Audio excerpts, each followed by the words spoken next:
नमाजी में दूसरा नमूना जो है हज़रत सुलेमान अलैहिस्सलाम का तज़किरा है।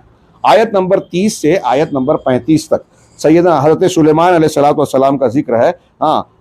वहबना ले दाऊदा सुलेमान, और हमने दाऊद को सुलेमान अता किया। उनके बेटे भी थे, निअमल अब्द, और इल्मी वारिस भी थे, नबूवत भी दी गई कि वो कितने अच्छे बंदे थे। इन्नहु अव्वाब, वो बहुत रुजू करने वाले थे। इज़ अलैहि बिलाशी साफ़िनातुल जियाद, जब उन पर शाम के वक्त दिन ढले तेज रफ्तार असील घोड़े, साफिनात सफन से बना है, सुकून से, ऐसे घोड़े को जो 3 पैर ज़मीन पे रख के चौथा उठाए रहते हैं, हल्का सा रखे रहते हैं ज़मीन। ये गोया अच्छे और तेज़ भागने वाले घोड़ों की एक अलामत होती है, और ये मंज़र बहुत अच्छा होता है। हाँ, तो हज़रत सुलेमान अलैहिस्सलाम के सामने ये घोड़े पेश किए गए। उन्होंने अल्लाह के रास्ते में जिहाद के लिए घोड़े पाए थे। अल जियाद जयीद की जमा है, यानी उम्दा। उम्दा तेज़ रफ्तार घोड़े, तेज़ रफ्तार घोड़े को जवाद कहते हैं।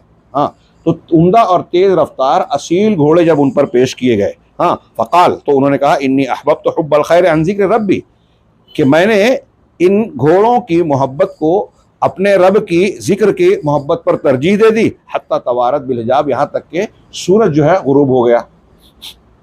यहाँ तवारत बिल हिजाब का 2 तर्जुमा किया, इन्हें घोड़े आंखों से ओझल हो गए या सूरज डूब गया। यहाँ बड़ा इख्तिलाफ है, और मैं बहस करूँ तो कुछ तफ्ते वाला तो है। इख्तिसार से ये बयान करूँ कि शाम का वक्त था, तो गोया घोड़े को देखते देखते सूरज डूब गया। हाँ, तो हज़रत सुलेमान अलैहिस्सलाम जो उस वक्त नमाज अदा करते थे, असर के जैसे टाइम था, या कोई वजीफ़ा ख़ास रहा हो, ज़िक्र अस्कार, उससे गाफिल रह गए या वो नहीं किया। हाँ, तो इस पर सूरज जब डूब गया तो हज़रत सुलेमान अलैहिस्सलाम को इस पर बड़ा अफसोस हुआ कि मैंने घोड़ों की मोहब्बत और ख़ूबसूरती देखकर अल्लाह के ज़िक्र को से गफलत बरत ली। तो आपने कहा रुद्दूहा अलैया, इन घोड़ों को मेरे पास पलटाओ। फ़तफ़क़ मसहम बिस्सूक़ वल आनाक़, तो उन्होंने जो है उनकी क्या है गर्दनों, बिस्सूक़ सूख पिंडलियों और गर्दनों पर हाथ फेरने लगे। एक तर्जुमा किया कि उसको तलवारों से मारने लगे, उनको ज़बह कर दिया। और मुफस्सिरीन कुछ कहते हैं जो ये माना करते हैं कि उनको गुरबा में बांट दिया। किस लिए? कि ये अल्लाह से ज़िक्र के लिए हमारे लिए रुकावट बन गए। कुछ लोगों ने इस तफसीर को तरजीह दी है कि हज़रत सुलेमान अलैहिस्सलाम ने अल्लाह रब्बुल आलमीन की मोहब्बत को गालिब रखने के लिए घोड़ों को ज़बह कर दिया तो जिहाद के लिए। और इसी वजह से बाद में जब दुआ की हज़रत सुलेमान अलैहिस्सलाम ने, तो अल्लाह ताला ने आपको इसके बदले में, जब उन्होंने ये कुर्बान किया, तो इसके बदले में हवाओं को मुसख्खर किया आपके लिए, हवाओं पर काबू दिया कि सुबह में जब वो हवा पे के दोष पे सवार होते थे तश्त पर बैठकर, तो ये सुबह के वक्त जो चलती थी 1 महीने की मसाफत, और शाम के वक्त उतनी 1 महीने की मसाफत तय करके वापस आ जाते। तो हवा को मुसख्खर किया गया इसको ज़बह करने। कुछ लोग कहते हैं कि हत्ता तवारत बिल हिजाब का मतलब, ये आयत का मतलब ये है कि हज़रत सुलेमान अलैहिस्सलाम घोड़ों को जब देखने लगे तो उन्हें अपने सामने दौड़ाया, और ऐसे दौड़ाया कि वो आंखों से ओझल हो गए। हत्ता तवारत बिल हिजाब, उन पर पर्दा पड़ गया, मतलब निगाहों से ओझल हो गए। तो कहा वापस बुलाओ उन घोड़ों को। घोड़ा बुलाया, और फिर शफ़क़त और मोहब्बत के साथ उनकी गर्दनों पर, उनकी पिंडलियों पर हाथ फेरने लगे। ये मोहब्बत की वजह से कुछ लोगों ने अल्लाह जो है इब्न जरीर तबरी ने इस तफसीर को तरजीह दी। हमारे क्या नाम है साहिब अहसानुल बयान, वो कहते हैं कि ये तफसीर ज़्यादा बेहतर नज़र आती है। लेकिन अल्लामा इब्न कसीर वगैरह ने वो कत्ल करने वाली, मार देने वाली तफसीर को तरजीह दी है। शेख अब्दुर रहमान नासिर अस्सादी भी उसी को तरजीह देते हैं। तफसीर जो भी हो दोनों माने, लेकिन मफ़हूम और मकसूद के एतबार से ये बिल्कुल वाज़ेह है कि हज़रत सुलेमान अलैहिस्सलाम को जब इस बात का एहसास हुआ तो फ़ौरन इस बात पर वो चौंक गए कि इन घोड़ों की वजह से मैं अल्लाह के ज़िक्र से गाफिल हुआ, और फिर उन्होंने उसके इज़ाले की कोशिश की। हाँ, फिर क्या कहा, वलक़द फ़तन्ना सुलेमान। अब उसके बाद कह रहे हैं कि हमने सुलेमान को आजमाइश में डाला।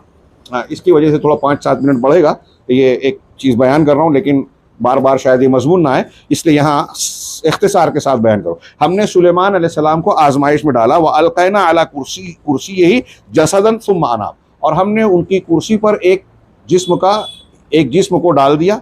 हाँ, फिर वो पलटे। इसकी तफसीर में भी बड़ी लोगों ने लंबी चौड़ी गुफ्तगू की। हाँ, और हमारे उर्दू या दूसरे मुफस्सिरीन ने जो बहसें की हैं, हाँ, अब्दुर रहमान नासिर अस्सादी की तफसीर मैंने देखी तो लगता है कि सादगी से उन्होंने एक ऐसा माना बता दिया जो करीने कबूल है, क्या कबूल करने के लायक है।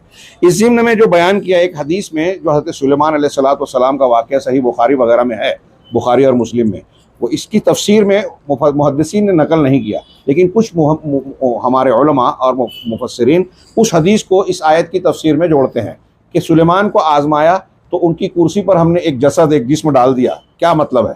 तो उन्होंने कहा कि हज़रत सुलेमान अलैहिस्सलाम ने, हज़रत अबू हुरैरा की रिवायत, अल्लाह के रसूल सल्लल्लाहु अलैहि वसल्लम फरमाया, सही हदीस है, कि एक दिन कहा कि आज रात मैं अपनी तमाम बीवियों के पास जाऊँगा, हाँ, और उनसे जो बच्चे पैदा होंगे, तमाम बीवियों से बच्चे पैदा होंगे, मैं उनको अल्लाह के रास्ते में जो है मुजाहिद बनाऊँगा, हाँ। और उस वक्त उनकी बीवियाँ 70 या 90 थी, दोनों रिवायतें हैं। और ये कोई ऐसा नहीं कि तजाद माना जाए, रावी कह देता है 90 है, 70 कह दिया तो कोई हर्ज नहीं। तो उतनी बीवियाँ थी। इस पर कुछ लोग जो है इस्तेहाला कर रहे हैं, एक ही रात में ऐसा कैसे हो सकता है? नबी करीम सल्लल्लाहु अलैहि वसल्लम की आप ज़िंदगी देखिए, आपकी कई बीवियाँ थी, और बाज़ मरतबा सफ़र से आने के बाद ऐसा भी होता था कि एक ही रात में आप वज़ू करके एक ही रात में तमाम बीवियों के पास जाते। क्या आम इंसान के लिए एक ये चीज़ मुमकिन है? अल्लाह तबारक व तआला अंबियाए कराम को रूहानी क़ुव्वत के साथ जिस्मानी क़ुव्वत भी अता फरमाता। नबी करीम सल्लल्लाहु अलैहि वसल्लम वो सिलसिलावार रोज़े भी रखते थे, हाँ, सौमे वेसाल। उसके बावजूद आपकी जिस्मानी क़ुव्वत दूसरों के मुकाबले में क्या थी हम जानते हैं। तो मर्दानगी और मर्दाना क़ुव्वत भी एक नबी को दूसरों के मुकाबले में बढ़ी हुई मिलती है, हाँ। चुनांचे हज़रत सुलेमान अलैहिस्सलाम ने, अच्छा ये चीज़ जो है फिर उनको वक्त में भी बरकत मिलती है, नंबर एक। दूसरी बात ये कि हज़रत सुलेमान अलैहिस्सलाम भी पैगंबर हैं, और ये बात जो कही उन्होंने, उनको क़ुव्वत भी हासिल है। और लोग जो है हिसाब करने लगते हैं कि रात शुरू हो रही है, कब से मानेंगे, तो इतना सेकंड, इतना मिनट और इतना वो बनता है।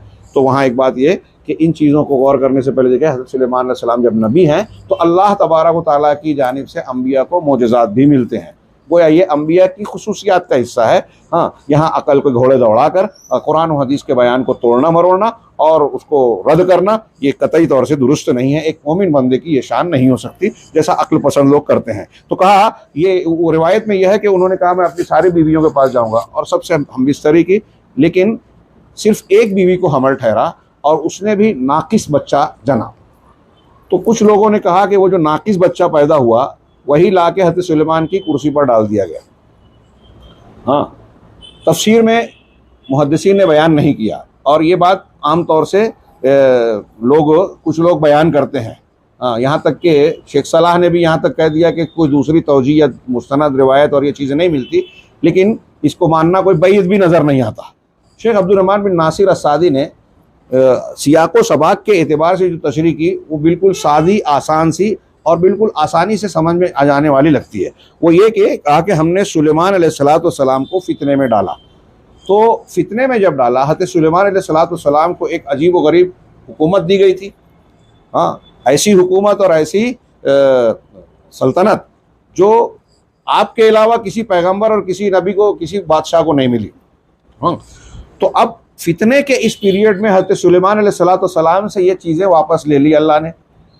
तो अब उनकी कुर्सी पर, उनके तख्त पर किसी दूसरे को डाल दिया जसदन।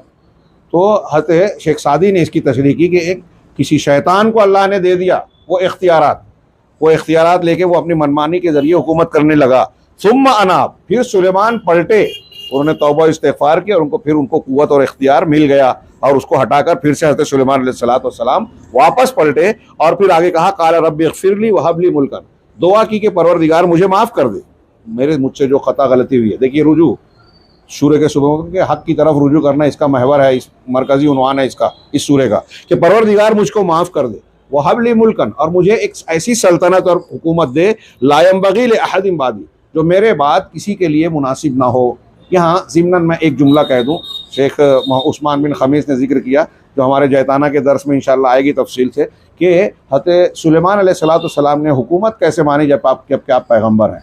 पैगम्बर और अंबिया दुनिया नहीं मांगते, आखिरत मांगते हैं। तो ये ऐसे ही है जैसे हज़रत यूसुफ ने कहा था, इजालनी अला खज़ाइनिल अर्ज़, ज़मीन के ख़जाने पर, खुराक और खाने पीने की चीज़ों पर मुझे मुकर्रर कर दीजिए। तो इसके कई जवाबात, कई हिकमतें, कई मकासिद हैं। एक तो ये पैगम्बर हैं अल्लाह की तरफ से, दूसरी बात ये कि पैगम्बरों ने ये जो चीज़ें मांगी तो दुनिया के ऐशो आराम के लिए नहीं मांगी, कि मौज मस्ती करेंगे, महल और ये चीज़ें बनाकर उसमें दादे ऐश देंगे। इनका मकसद दुनियादारी नहीं था। इन्होंने अल्लाह रब्बुल आलमीन से अगर दुनिया की कोई चीज़ मांगी भी तो इसलिए कि उसके ज़रिए से दावत, तबलीग और दीन को और अल्लाह के दीन को कायम करने के सिलसिले में क़ुव्वत हासिल कर, इसलिए अंबिया कराम ने ये दुआ मांगी।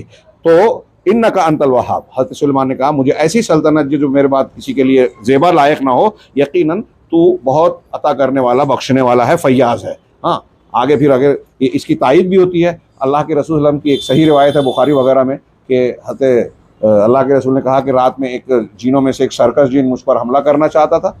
हाँ, मुझसे मुठभेड़ हुई और मैंने उसे पकड़ लिया और मस्जिद नबवी के सुतून में बांधा।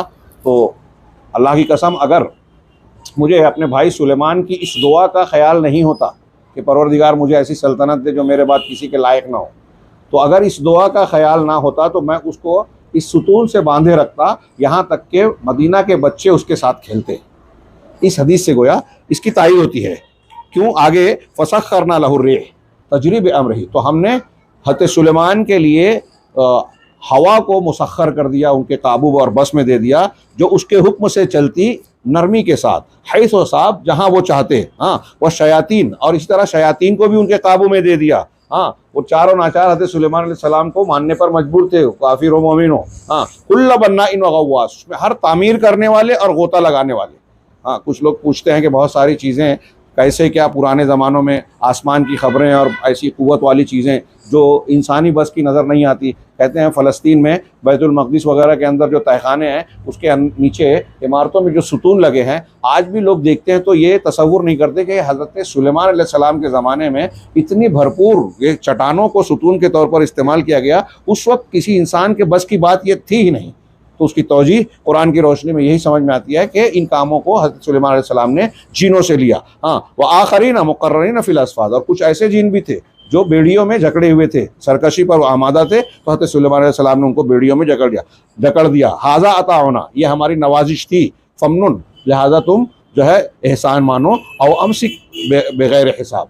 ये हज़रत सुलेमान अलैहिस्सलाम का जिक्र है। फिर उसके बाद तीसरे नंबर पर नबीउल्लाह अय्यूब अलैहिस्सलाम के हज़रत अय्यूब अलैहिस्सलाम का तज़किरा किया गया। वज़कुर अब्दना अय्यूब, ये सूरह साद में कहा इज़नादा, और हमारे बंदे अय्यूब का जिक्र करो। इज़नादा रब्बहू, जब उन्होंने अपने परवरदिगार